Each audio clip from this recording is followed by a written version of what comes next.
The Justice Department announced today that it's going to stop defending the constitutionality of a law that bans it. In other words, the Defense of Marriage Act. Now, forget about what you think of the Defense of Marriage Act. It's not unconstitutional, never been deemed unconstitutional.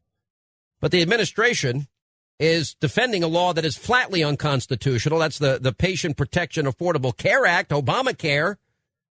So, think about this in some detail. So we've got the president won't defend it because he knows he can't change the Defense of Marriage Act.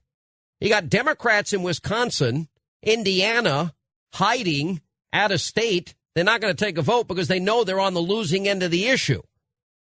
I mean, it's almost like it's almost like total anarchy, because they can't get their way. This is how they act. I'll give you one example. A friend of mine sent this. Maggie Gallagher put this out. Just another example of how Democrats are responding to election losses. They're doing this extra constitutional end runaround on democracy. She's right.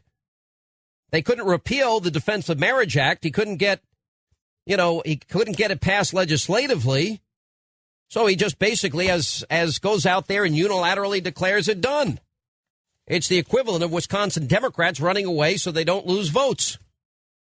Now, Maggie Gallagher and her organization condemned the president's extraordinary effort to sabotage the Defense of Marriage Defense and calls on the House to intervene to defend the law that they passed.